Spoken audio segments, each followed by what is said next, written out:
Hi, good morning, guys. So today we're going to be reading chapter 5 of Daniel's story. We're going to go ahead and get started on part 2 of the book.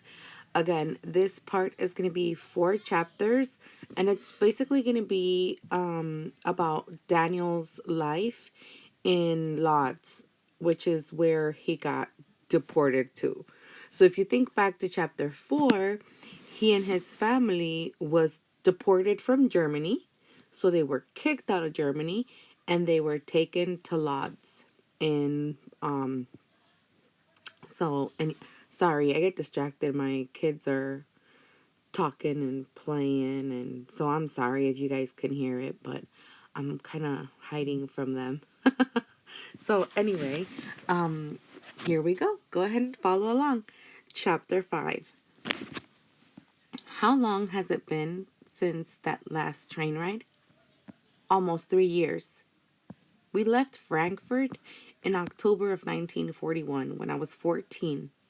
And now it's August of 1944 and I'm 17. I suppose I'm lucky to have lived this long. Okay, so I'm going to stop right there. So from chapter 1 till now, it's been 3 years. Okay? Again, I'm on a train. Again, I don't know where I'm going, only where I'm coming from. We left Lodz at around 4 o'clock this afternoon. The Nazis told us we were going to a work camp, but I know that, for the Nazis, lying is as natural as murder. People moan, children cry for water.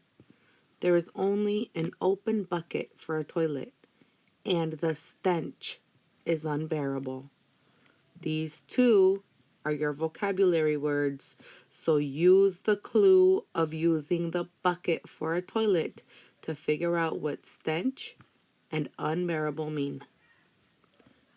Unbearable. What a word. Is there nothing we haven't learned to bear? 100 people are packed into this closed freight car, and I know that many won't survive if this trip is a long one. I think back to that first train trip, the one from Frankfurt to Lodz, and how terrible I thought it was. But now, stuck in this freight car, I know what true terror and misery are. I didn't bring my album, but I brought some of my pictures. The rest I hid. Memories, pictures, that's all I have left. How will they murder me? A shot in the head? Buried alive in a pit? Some other way I cannot even imagine? No, I will not spend my last hours dwelling on that. The train rocks and sways. I lean against the filthy wall and guard my spot. Jealously guard my spot. A small crack in the wood allows a faint beam of light to sift across my hands. I look at the pictures I have just removed from my boot.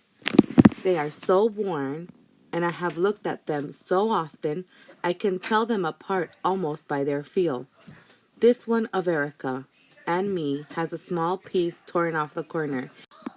This one of Rose is frayed at the bottom, and on and on and on.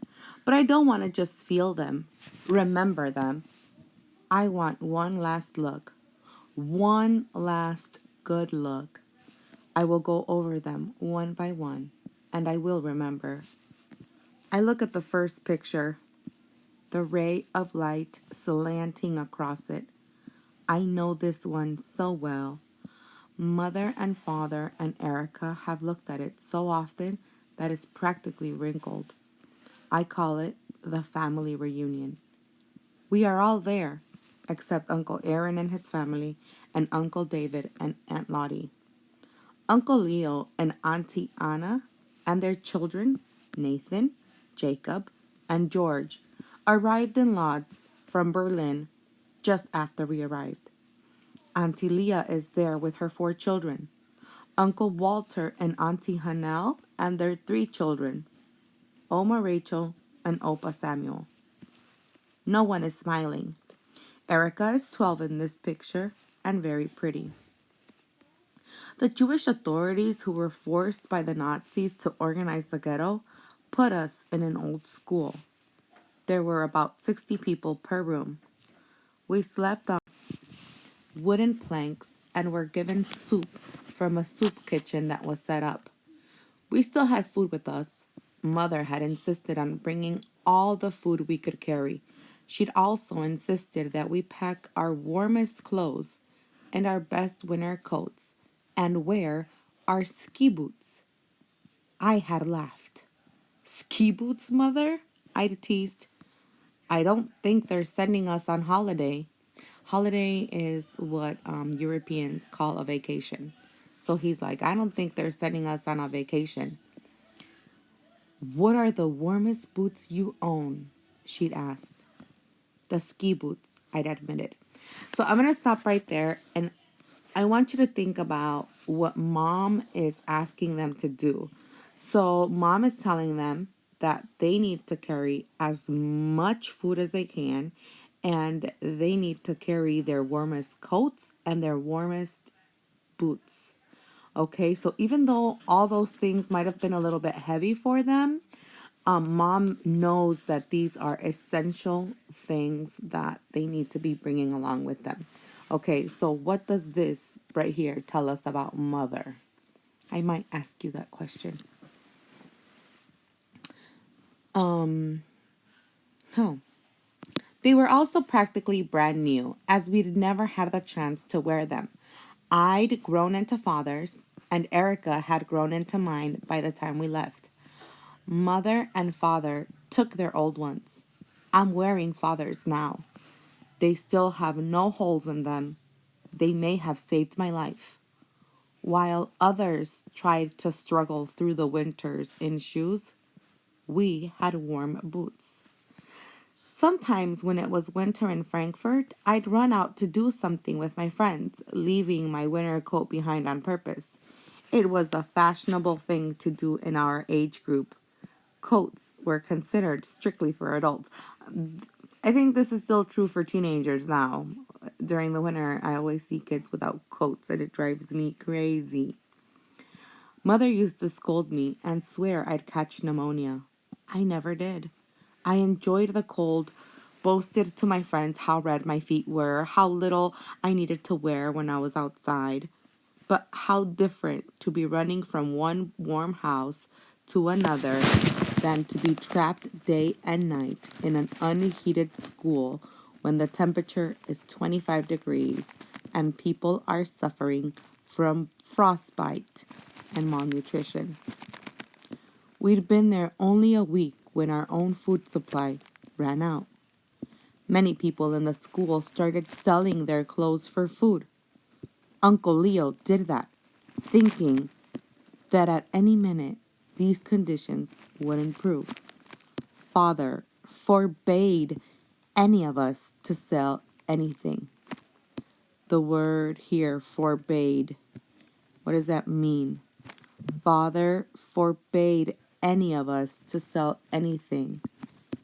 Father nos prohibió vender cualquier cosa. We don't know how long we will be here, he said. One night at a meeting of the entire family in a corner of one of the large cold rooms, we must behave prudently at all times. Never lose our heads. Keep all your warm clothes. Ration your food carefully. We are given 1 loaf of bread each, which must last us 6 days. No one is allowed to finish that loaf on the first or even the second day. It must last, or by the end of the week, we could easily starve. Starve. Everyone shifted uncomfortably, and yet we knew it was true. Can you guys imagine only getting 1 loaf of bread to eat a week? Un paquete de pan, one loaf for a whole week. That is crazy. But that's true. Oh, ration. Ration your food carefully. Ration means to basically divide up your food carefully. Divide it up to what you're going to eat each day. The shock of what we saw when we first entered the ghetto will never leave me. People were actually starving to death. Lodz was a city that had hundreds of thousands of Jews in it before the war. Many fled east when the war began. The rest had been pushed into the poorest, dirtiest area in the city. They had tried to clean it up to make it habitable, but it would never be anything but a slum full of old apartment buildings and small wooden houses, only a few with running water, heat, or plumbing. Many streets were made of mud, and you sank into it when you walked. The smell of all those people cramped together in such a small area with no sanitation was terrible. Over that winter, people died in the streets and lay unburied for days. Wow. And Uncle Leo, who had stubbornly refused to listen to Father, sure that things would improve, learned that Father had been right when his youngest son, George, developed frostbite in his hands and feet because Leo had sold some of their warm clothes. Okay, so here is George. George is Daniel's cousin. The frostbite got infected. George got thinner and thinner. We all did, of course. When all you have to eat is a few ounces of bread a day and a bowl of soup, what can you expect? One cold February night, George went to sleep and never woke up. We had to wait 3 days for them to come and bury him because the waiting list was so long. 3 days. Auntie Anna didn't cry. She just sat with him day and night until they took him away. After that, she seemed to lose the will to live. She got thinner and thinner, and one morning, she too didn't wake up. We were surrounded by death. I remember when one death would be such a tragedy, the whole community would mourn. Life was normal. Death for a young child or an adult in middle age was not. But suddenly everything was wrong, upside down. It seemed more normal to die than to live. I look at the picture again. So few of us are left. In the spring, the Germans decided to ship out most of those newly arrived from Germany once again. Transports from Lodz had been leaving all winter. They were dreaded because people didn't know where they were going, but they feared the worst. And then the notices came for Uncle Leo and his 2 sons, and Uncle Walter and his whole family, and Auntie Leah and her children. But not for us. Because Father was a World War I hero, he was exempt. The Jewish authorities in charge of housing found us an apartment, and we were finally able to move out of the school. Father begged them to let Oma Rachel and Opa Samuel stay with us, and he begged for the rest of the family too. In the end, they let Oma Rachel and Opa Samuel stay, and Auntie Leah was able to convince them she could be of use to them as a nurse, so they let her and her children stay. The others were shipped off. I remember the hugs and kisses, the tears. We never heard from any of them again. Are they all dead? Or have they somehow survived until now, like us? I don't think the Nazis will let any of us survive. If they could manage to finish the job, they will. That's this is the hard part of the book. I don't know if I'll read the whole thing to you guys. I'll try.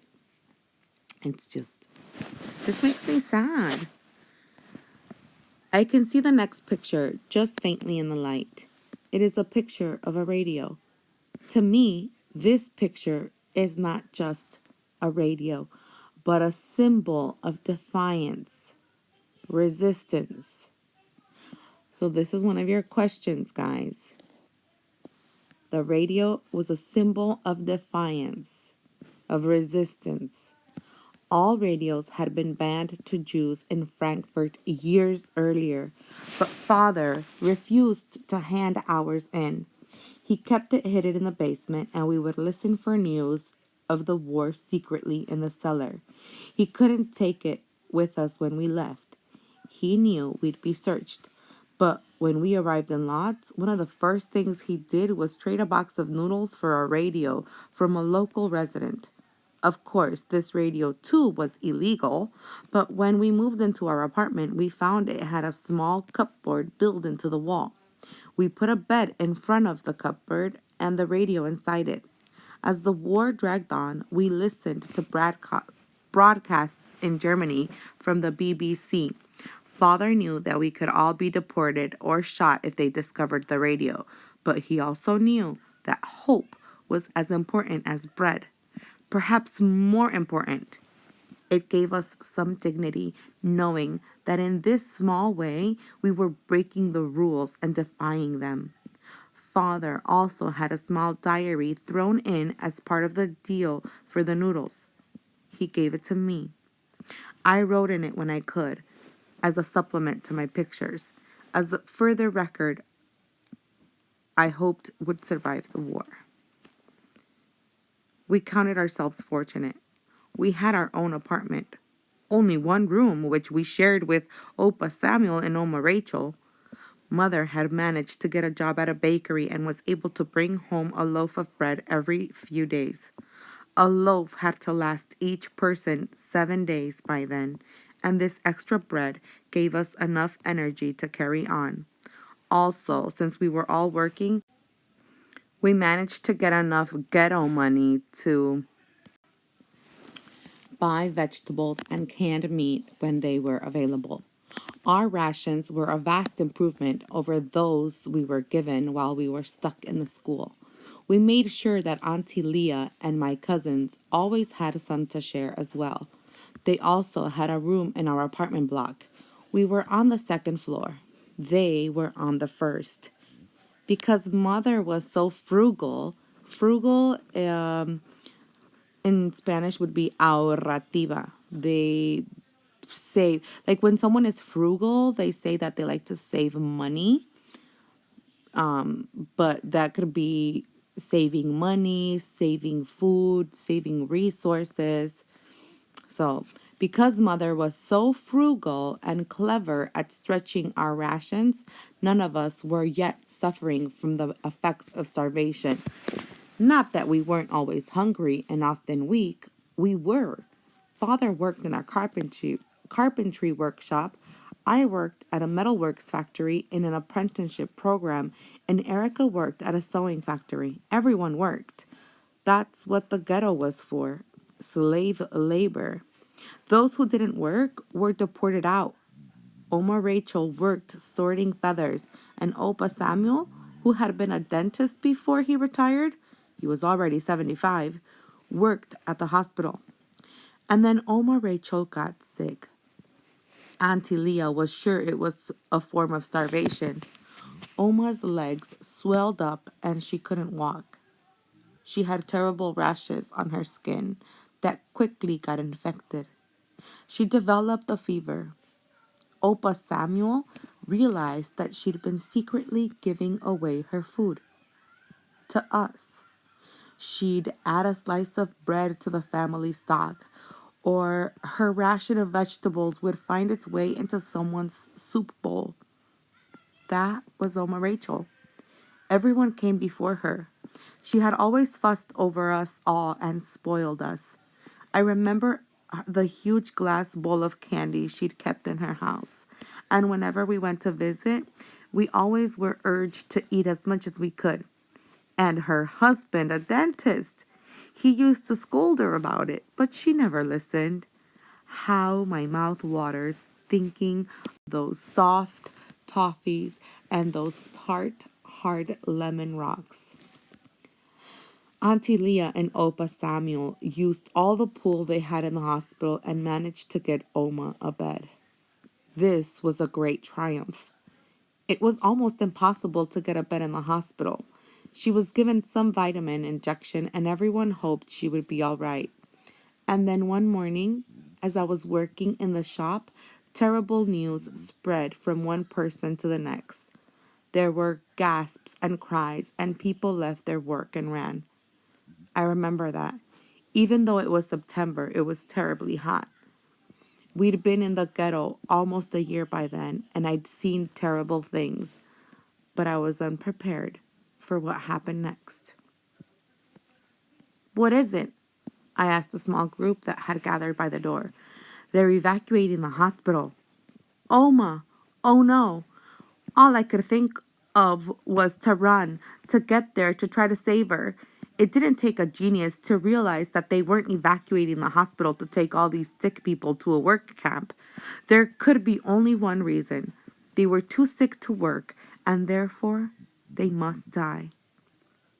I ran along the narrow, crooked streets with throngs of others, and when I neared the hospital, I saw that I was cut off. Hundreds of policemen and guards kept people well back from the hospital. It was a pitiful sight. Those who could walk were pushed out into the waiting trucks. Others were carried out in stretchers. I could see people trying to escape, some running, some jumping from the windows. Everyone around me, people screamed. Oh no, sorry. Everywhere around me, people screamed, called out to relatives, hoping at least to say goodbye, see them one last time. But we couldn't. We were too far away. And then the worst. German soldiers threw babies, newborns, little children out of the windows and into the trucks below. I could stand no more. I turned weeping and stumbled back to our apartment. And who was there? Oma Rachel, wearing a white gown and holding a surgical mask in her hand. She grinned at me. I had to think fast, Daniel, but I kept my head. I grabbed this and walked out as if I were a doctor.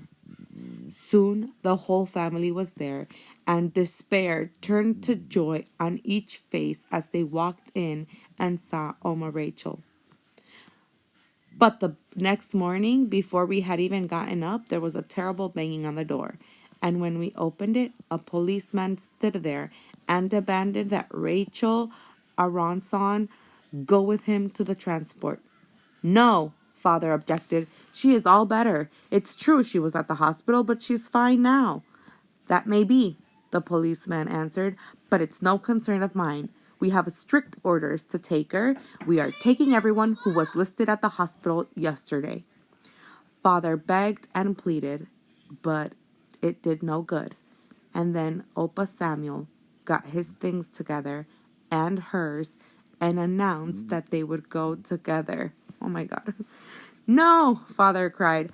Opa Samuel gave Father a big hug and kiss. We've been together all our lives. Should I let her go off alone now? So Father had to let them go. I felt so sad. I thought my heart would break. Of course, I'd felt terrible when little George died and Auntie Anna, but I hadn't known them well. I hadn't grown up with them. Hadn't loved them the way I loved Opa Samuel and Oma Rachel. I only hoped that Oma and Opa wouldn't be made to suffer too much. But if they were sent on a trip like the one I am now, that hope was in vain. Still, the worst was not over yet. Oh no. 2 days later, the chairman of the ghetto made a terrible announcement. All children under 10 and all old people were to be sent away. Again, it was obvious that only those who could work for the Germans would be saved. But these deportations would also take people who were working but who looked weak or frail, those who obviously soon wouldn't be able to work. There were rumors that those who were deported were taken to a place called Kelmo, where they were killed. We had a family meeting in our apartment. Mother, father, Auntie Leah, and myself. Erica looked after the children downstairs. They may well take Erica, Mother said. She's thin and pale and small for her age. Erica was actually very strong, but she didn't look it. Frederick, too, Auntie Leah said. He's just like Erica, small and skinny, with that rash on his face. And what about Gertrude? She's only 10. And Brigitte? She's 9. They'll certainly take them. Only Mia is tall and healthy looking.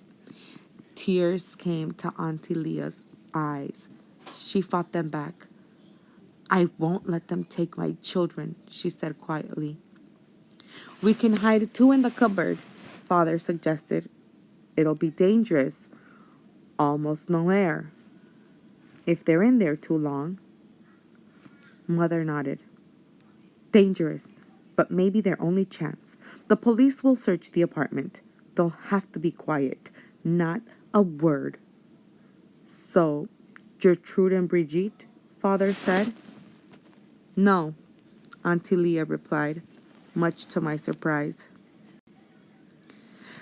They're too young. They'll get scared.